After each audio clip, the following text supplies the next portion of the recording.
The SCP Foundation has documented thousands of anomalies, but some are so dangerous they could end civilization in weeks. From zombie plagues to sentient diseases that rewrite your DNA, these aren't just horror stories. They're extinction events with containment protocols that make real bioweapon labs look like daycare centers. Today, I'm breaking down every major disease class SCP and exactly why each one terrifies the researchers who study them, starting with the one that inspired every zombie movie you've ever seen. SCP-008 is what happens when you take rabies, make it 100% lethal, and add reanimation. It's a prion-based pathogen, which means it's not even technically alive, just a misfolded protein that turns your brain into Swiss cheese. Infection happens through direct contact with bodily fluids, blood, saliva, anything from an infected host. Once exposed, you've got maybe 20 hours before symptoms start. Phase 1 looks like the flu, fever, muscle aches, the usual. You might think you're fine, you're not. Phase 2 is where it gets dark. Within 72 hours, you lose higher brain function. Memory, reasoning, speech, all gone. But your brainstem keeps running. You're a walking corpse with one directive: spread the infection. Phase 3 is full necrosis. Your body is literally rotting while you're still moving. Skin turns gray, tissue breaks down, but you're aggressive, fast, and you don't stop. And here's the kicker: if you die from the infection, you reanimate within 3 hours, every single time. The Foundation keeps it in a sealed underground bunker with 5 airlocks, armed guards, and a standing order to incinerate anything infected, no exceptions. Because if SCP-008 ever got out, we'd have weeks before it was over, but at least it's just one pathogen. Unlike the next one, which is an entire ecosystem that wants to eat you from the inside out. SCP-016, sentient microorganism. Your blood is supposed to be yours. It's supposed to carry oxygen, fight infections, and keep you alive. But what happens when something in your blood decides to rewrite your entire body based on whatever's around you? SCP-0116 is a sentient microorganism that lives in human blood. And when I say sentient, I mean it responds to its environment in ways that shouldn't be possible. This isn't some mindless virus. This is something that transforms you based on external stimuli, and it does it fast. Here's how it works. Once infected, the organism remains dormant in your bloodstream until you're exposed to specific environmental triggers. Could be a chemical, a sound frequency,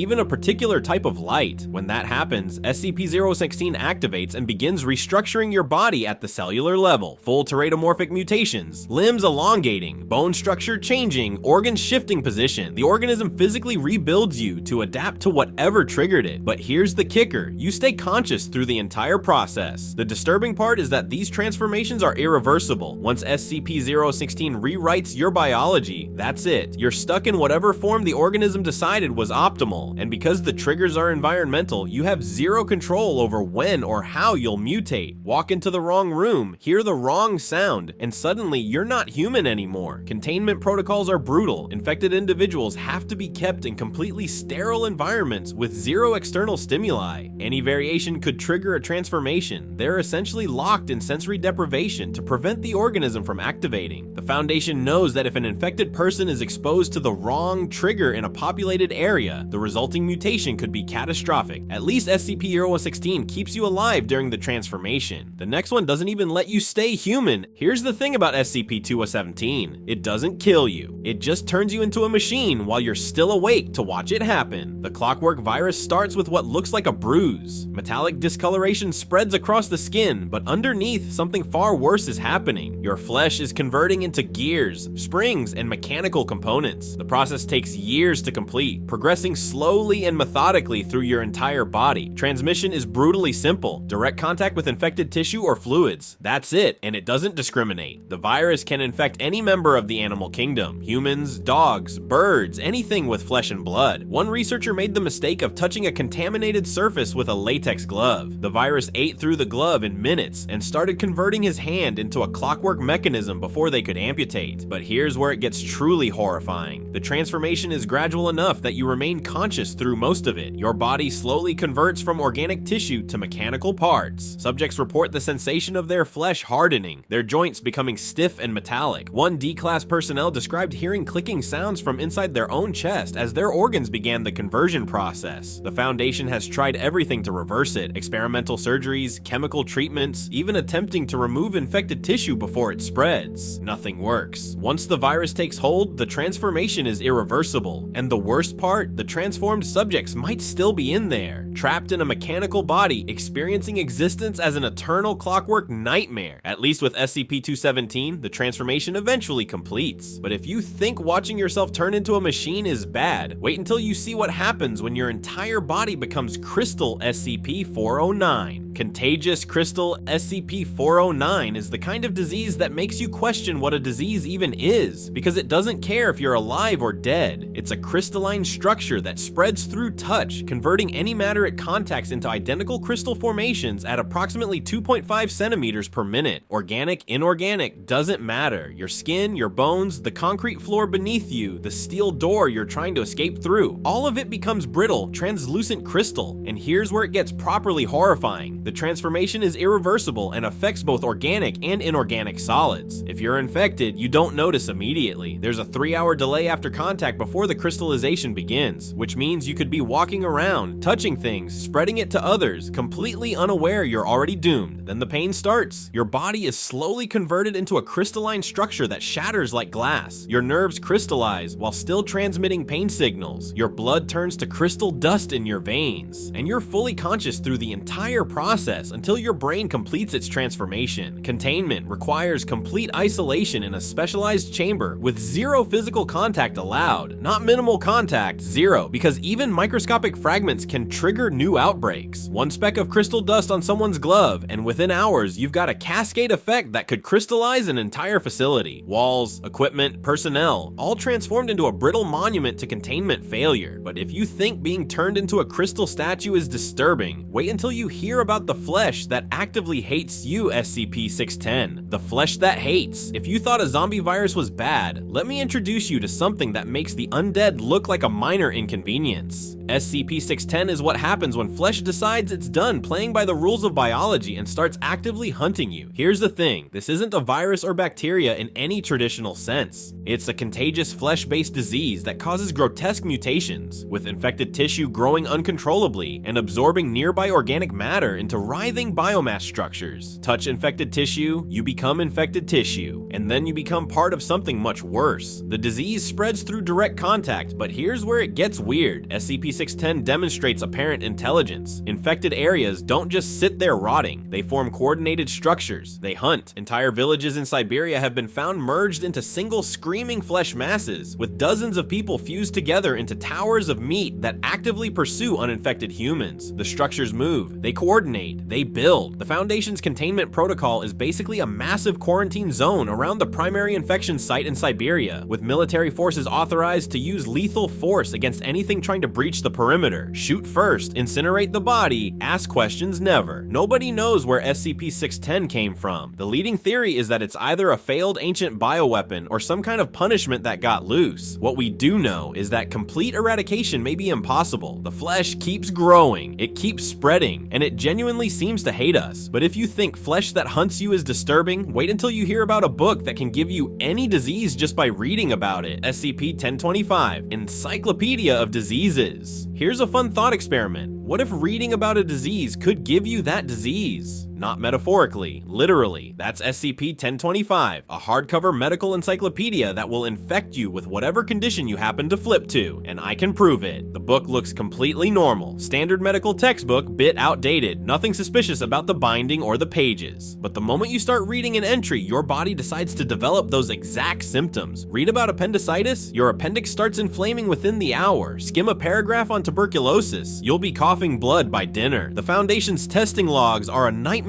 catalog of D-class personnel accidentally giving themselves everything from common colds to conditions that went extinct centuries ago. Here's where it gets weird. The symptoms are completely real, not imagined, not psychosomatic in the it's all in your head sense. Blood tests confirm the infections. X-rays show the tumors. Biopsies come back positive. One test subject read about a fictional disease someone had added to the book as a prank, and their body somehow manifested symptoms for something that doesn't exist in nature. The mechanism is psychosomatic, sure, cure. But that word doesn't mean what most people think it means. Your brain is physically altering your body based on information it just processed, which raises an uncomfortable question. If belief can create measurable disease, what's the difference between real and fake? Containment protocols are strict, level 2 clearance minimum, mandatory psych screening before and after exposure, and absolutely nobody with health anxiety gets anywhere near it, because the book doesn't care what you're immune to or what should be biologically possible for you to contract. It just cares what you read. But if you think a book that weaponizes medical knowledge is disturbing, wait until you hear about the next one, which achieved something far worse. Total planetary saturation, SCP-3003, the end of history. Here's the thing about most diseases, they kill you or they don't, and either way, eventually it's over. But SCP-3003 is different because it doesn't just destroy you, it makes you love being destroyed. SCP-3003 is an extraterrestrial parasitic organism that has completely subjugated an entire alien civilization through biological mind control. And when I say subjugated, I mean every single member of this species now exists as a living incubator for larvae. The parasites reproduce by implanting eggs into sentient hosts, and the larvae consume the host from within, eating their organs piece by piece. But here's where it gets dark. The parasites release chemicals that induce euphoria and complete loyalty to the collective. The hosts feel nothing but joy as they're devoured alive. The infected civilization is in active contact with the Foundation, and their transmissions are genuinely disturbing. They describe their fate as paradise. They call it ascension. They're begging humanity to accept the same gift, framing parasitic integration as the next step in evolution. And they mean it, because the organisms have rewritten their entire concept of self-preservation. The Foundation is facing an existential crisis here. Do you destroy an entire species to prevent Earth's infection? Because that's the choice. These aliens are actively attempting to spread to our planet under the guise of peaceful first contact, and they genuinely believe they're offering us utopia. They don't see themselves as victims. They see themselves as enlightened. And the worst part? There's no cure. Once you're infected, you want to stay infected. The parasites don't just control your body, they control your perception of reality itself. You become incapable of recognizing your own extinction. But if you think a hive mind parasite rewriting your concept of happiness is disturbing, wait until you hear about the social media phenomenon that nobody can explain, SCP-4991. SoFly. Here's the thing about SCP-4991. It's a social media phenomenon that nobody can explain, and I can prove it. Before you roll your eyes, hear me out. This isn't some viral marketing campaign or coordinated hoax. This is a genuine anomaly that hijacked multiple social media platforms simultaneously in April 2016, posting identical content across thousands of unrelated accounts, and the Foundation still doesn't know what caused it. The phenomenon operates on a scale that breaks normal explanations. On April 18th, 2016, thousands of social media accounts across Facebook, Twitter, Instagram, and other platforms simultaneously posted identical messages. Different accounts, different users, different locations, all posting the exact same content at the exact same time. But the coordination was impossible. These weren't bots. These were real accounts belonging to real people who had no connection to each other, no shared networks, no common denominators. When interviewed, the account owners had no memory of making the posts. Their devices showed no signs of compromise, no malware, no unauthorized access, nothing. The posts just appeared. Containment is functionally impossible. You can't quarantine something that already happened across millions of devices simultaneously. The Foundation tried tracing the origin point, but there wasn't one. They tried finding patient 0, but every infected account activated at the same moment. The real nightmare? It could happen again at any time, and there's no way to predict or prevent it. No pattern, no warning signs, no defense. The phenomenon lasted exactly 72 hours, then stopped as suddenly as it started. Thousands of accounts, millions of posts, zero explanation. And the worst part? The Foundation has no idea if it was a test run for something bigger. But if you think a mass social media hijacking is disturbing, wait until you hear about the one that made the Foundation itself try to end humanity. SCP-5000-Y, the psychosomatic entity. Here's the thing about every disease we've covered so far. They all make sense within their own horrifying logic. Zombie plagues spread through bites. Flesh viruses consume organic matter. Pestilence follows predictable patterns. But SCP-5000 doesn't work like that. SCP-5000 reveals that humanity itself is the disease, and the Foundation's attempted cure was extinction. Let me explain. SCP-5000 is a protective suit recovered from an alternate timeline, worn by a Foundation agent during the Foundation's war against humanity. In that timeline, the Foundation discovered something embedded in human consciousness itself. Not a virus you can see under a microscope, not bacteria you can culture in a lab, a psychosomatic entity that exists in the collective human psyche, and according to their research, this entity is what makes us feel pain. pain, empathy, and suffering. Every human emotion we consider fundamental to our existence. Parasitic, the Foundation's response was immediate and absolute. Exterminate all of humanity to free them from this infection. They viewed genocide as mercy. 7 billion people marked for termination because consciousness itself was compromised. But here's where it gets truly disturbing. We never learn exactly what they discovered. The suit's logs are fragmentary, cryptic, deliberately vague. We know the Foundation found something in the human noosphere that horrified them so completely they abandoned their primary directive. We know they developed a way to remove this entity from their own personnel, and those who underwent the procedure immediately agreed that everyone else needed to die. We know that whatever this is, it's been with humanity since the beginning. The philosophical nightmare here is staggering. If empathy is parasitic, if suffering is artificially imposed, then what are we without it? The Foundation personnel who removed the entity became emotionless, efficient killers who genuinely believed they were saving humanity by destroying it. They felt nothing watching cities burn, no hesitation executing children, because they'd been freed from the infection that makes us human, and we're left with the ultimate existential question: is it better to be infected and feel, or cured and empty? The Foundation chose empty. They lost the war in that timeline, but the implication remains. Right now, in our reality, that same entity is still there. In you, in me, in everyone, making us suffer, making us care, making us human. And maybe that's the real horror. Not that consciousness is diseased, but that we'll never know if the Foundation was right. If you enjoyed this video and want to see more, click the video on the screen now.